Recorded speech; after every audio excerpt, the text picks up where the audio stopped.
धनबाद जैसी जगह में शीर्ष जो पुलिस पदाधिकारी हैं, एक प्रकार से अगर हम कहें कि कोयला कारोबार में शीर्ष जो पदाधिकारी है, पुलिस प्रशासन, ये सारे लोग उसमें इन्वॉल्व है, संलिप्त है। ये सबसे चिंता का विषय है। यानी आप कह सकते हैं कि सीधा सीधा इस धंधे को ये लोग संचालित कर रहे हैं। ये बड़ा खतरनाक स्थिति है। बड़े दोनों में अंतर हुआ कि पहले कोयला माफिया को हम लोग सुनते थे, कोयला अवैध कारोबारी को सुनते थे, वो लोग ये करते थे तो पुलिस को पैसा पहुंचाते थे या प्रशासन को। लेकिन अब ये जानकारियां मिल रही है कि भाई पुलिस प्रशासन संरक्षण नहीं बल्कि ये लोग संचालित करवाते थे। ये बड़ा खतरनाक मोड़ पर कह सकते हैं कि राज्य की स्थिति पहुंचा है। और धनबाद में जो कोयला का जो अवैध कारोबार होता है वो आप सबको पता ही है कि 2-3 क्षेत्र प्रमुख है। एक तो निरसा है, झरिया है, बाघमारा है। और इस क्षेत्र के अंदर क्या कहते हैं 20-25 ऐसे थाना ओपी पड़ता है। ये जो 3 ऐसे क्षेत्र बताए, और उन क्षेत्रों में छोटे बड़े 30 से 40 ऐसे क्या बोलते हैं अवैध साइट्स है जहां से कोयला, अवैध कोयला जहां से निकाला जाता है। और चर्चा तो यहां तक है कि भाई चर्चा है साइट को प्राप्त करने के लिए, जो हमने कहा कि 30-40 जो साइट है इन सारे इलाकों में, धनबाद जिला में, उन साइट को प्राप्त करने के लिए लोग चर्चा है कि भाई हाउस से परमिशन आवश्यक होता है। अब हाउस आप लोग पूछेंगे भाई कौन सा हाउस हो, आप सब लोग उसको पता करना। और ये चर्चा है कि भाई हाउस से परमिशन होता है। हाउस से परमिशन, जब हाउस से सीधा एसएसपी को टेलीफोन जाता है और तब फिर वो अप्रूव होता है। यानी काम किसको दिया जाए उसका अप्रूव होता है। अप्रूव होने के बाद भी एडवांस के रूप में लोग कहता है कि 1 करोड़ रुपया जमा करना पड़ता है और उसके बाद साइट अलॉट होता है। वो एडवांस के रूप में, जिसको बोलते हैं ना, कहीं देहाती शब्दों में कहते हैं पगड़ी, कहीं कुछ लेवी या इस टाइप के लोग बोलते हैं, तो देना पड़ता है। और उसके बाद उनको उस क्षेत्र में लगा दिया जाता है। जो आपको हमने कहा कि 30-40 जो साइट है उसमें से, और उन क्षेत्रों से प्रतिदिन जो सूचना एकत्र करने की हमने कोशिश की तो 150 से 200 ऐसे ट्रक कोयला निकलता है। और एक कोयला का जो प्रति टन 8 से 10 हजार रुपया प्रति टन जो कोयला की कीमत में वो बिकता है। और ये सारे जो व्यवसाय चल रहा है उसका पूरे नियंत्रण, लोग बोलते हैं हाउस से है उसका नियंत्रण। अब लोग कहता है कि हाउस से कोई महाराजा है, और धनबाद के एसएसपी, जिसको कह सकते हैं कमांडर इन चीफ या सेनापति कह सकते हैं, और डीसी को कह सकते हैं महामंत्री, सारे ये लोग मिलजुल करके प्रॉफिट को हिस्सेदारी भी यही लोग बांटते हैं। और इस धंधा में थाना प्रभारी, इंस्पेक्टर, डीएसपी, सिटी एसपी, ग्रामीण एसपी, एसडीओ, खनन अधिकारी, अंचल अधिकारी, सबका हिस्सा बिल्कुल तय रहता है। और इस धंधे में एक तो बाघमारा में डीएसपी है पुरुषोत्तम सिंह, पूर्व में राज्य के मुख्यमंत्री के वो सुरक्षा में भी रह चुके हैं।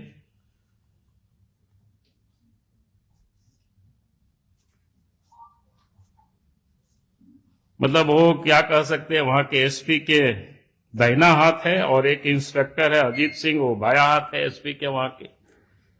और ये सारे लोग मिल करके जिसको बोलते हैं वो धंधा होता है। और यहां तक कि ये जो 2 नाम आपको बता रहे हैं, ये लोग जो थाना को भी बोली लगवाते हैं, मालदार थाना कौन है, कम क्या थाना है, और फिर थानेदार का वहां पोस्टिंग होता है। और यहां तक भी जानकारी मिल रही है कि एसएसपी को मदद करने के लिए जमशेदपुर से कोई रितेश और विकास नाम करके और उनके और भी लोग को बुला रखा है, जो कि पूरे लोग वसूली करते हैं। ये बिल्कुल सर्वत्र, धनबाद में 2-3 घंटे के लिए गए थे, आप समझने की मैंने कोशिश की थी तो लोगों ने बताया।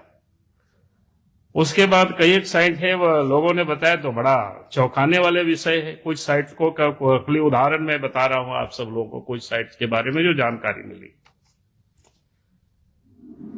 एक जो प्रमुख कोल ब्लॉक क्या बोलते हैं कोल साइट्स है, जैसा भावरा का है, तो उस साइड में कोई अरविंद है और कर्ण करके है, ये दोनों एसएसपी के लोग हैं। फिर क्या बोलते हैं कुजामा है, आकाश है, मनीष है, ये भी क्या बोलते हैं एसएसपी के लोग हैं।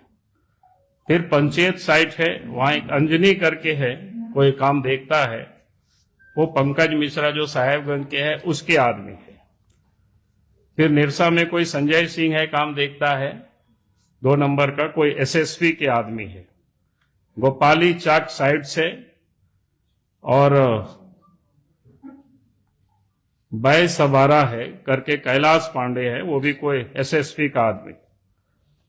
फिर बरोरा, तितुलमारी, जमोनिया, राम कनाली, इन 3 साइड को बाघमारा के जो डीएसपी, जिसकी हमने बताया कि आपको पुरुषोत्तम सिंह खुद चलवाते हैं। इसके अलावा जीनागोड़ा, बरारी, अलगडीहा, लोधना, कोई गणेश यादव है, उनका बेटा कोई बेटू है, वो काम उस क्षेत्र में देखते हैं। और उसी प्रकार के सुदामडी तरफ में कोई शेखर करके है, फिर गुलाम क्रेसर है। ये सारे लोग मिल करके, और भी लोग होंगे जितना जो जानकारी मिले थे। तो इस प्रकार से पूरे कोल ब्लॉक उस क्षेत्र में मैंने लूटने में और भी लोग लगे होंगे। लेकिन आश्चर्य ये विषय है कि भाई पहले हम लोग सुनते थे कोई माफिया कोयला चोरी करता है और पुलिस को कमीशन देता है, थानेदार को कमीशन देता है। यहां तो सुनते हैं कि यही लोग सारे काम करवा रहे हैं, यही लोग बांट रहे हैं, कौन साइड में कौन काम करेगा ये। तो इस प्रकार से ये जो कोयला लूट हो रही है, और इसलिए मैं कहूंगा कि जो जानकारियां मिली है, अगर वास्तव में सरकार कहीं भी इसमें इन्वॉल्व नहीं है तो इस पर तुरंत जांच होनी चाहिए और ऐसे लोगों पर कार्रवाई होनी चाहिए। और नहीं तो यही माना जाएगा कि भाई सरकार के संरक्षण में और हाउस के संरक्षण में ये सारे काम धंधे चल रहे हैं। तो मुझे लगा कि क्योंकि विषय कोई सामान्य नहीं है, बहुत बड़ी घटना है, क्योंकि जिस प्रकार से अगर क्या बोलते हैं कि रखवाला ही अगर लूटने में लग जाए, रखवाला ही अगर सब कुछ लुटावे, तो फिर वो जो कोई शेर या कविता, वो तो मैं जानता नहीं हूं सब, तो फिर बचाना राज्य को मुश्किल होगी। तो आज ये स्थिति है। तो धनबाद क्षेत्र की जो थोड़े सा मेरे पास जानकारी थी, तो मुझे लगा कि मैं निश्चित रूप से आप सबके माध्यम से राज्य की जनता के सामने हम लाने की कोशिश करेंगे और सरकार को भी संज्ञान में हम देना चाहेंगे, ताकि सरकार इन सारी चीजों को देखे। अगर हमारी बातें बिल्कुल गलत है तो फिर कोई कोयला की वहां जो धंधे चल रहा है वो बंद होनी चाहिए। अगर वो बदसूरत उसी प्रकार से चलेगी तो हम यही मानेंगे कि भाई राज्य सरकार के मुख्यमंत्री के संरक्षण में सारे धंधा ये चल रहा है। बहुत बहुत धन्यवाद। ये सवाल है, ये कोयला चोरी का मामला बहुत पुराना है, लंबे समय से वहां की बात होती रही है। तो बीसीसीएल जो वहां आपको देखता है, और चूंकि कोयला संसाधन भारतीय संसाधन भी है, तो क्या आप लोग केंद्र से भी ये बात के लिए आग्रह करेंगे कि ऐसी चीजों को वो देखे? देखिए, केंद्र को जो देखना होता है वो तो देख ही रहा है। अभी आपने देखा कि जहां जहां केंद्र को गड़बड़ी मिली थी उसमें तो वो एडी वगैरह छापा किया ही है, आगे भी करेंगे। लेकिन मैंने कहा कि यहां जो इस प्रकार से इलीगल कारोबार और सरकार के संरक्षण में, जहां एसएसपी से लेकर के सारे पुलिस पदाधिकारी अगर शामिल हो, तो फिर केंद्र क्या करेगी? सीसीएल या बीसीसीएल के लोग क्या कर पाएंगे? कितना क्या कर पाएंगे? बाकी जहां जो उनके अधीन में है, तो आप सबने देखा होगा कि पिछले दिनों ईडी ने छापामारी की कई एक जगहों पर।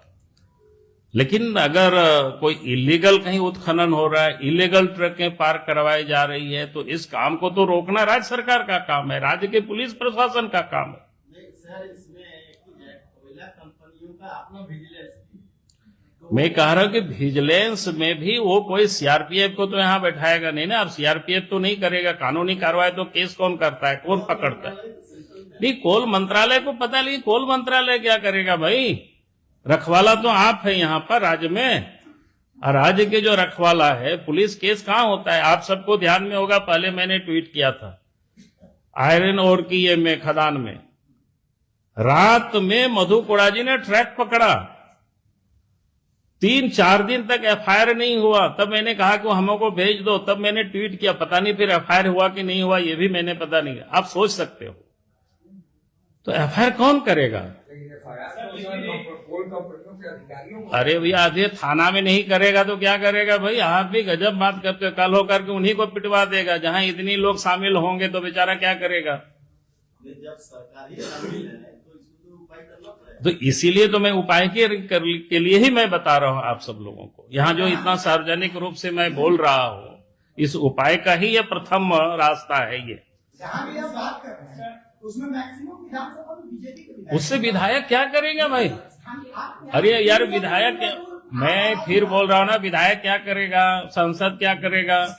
हम तो आवाज ही उठा रहे हैं ना, हम तो आवाज उठा रहे हैं, विधायक दल के नेता आवाज उठा रहे हैं, फिर विधायक की बात कहाँ हो गई?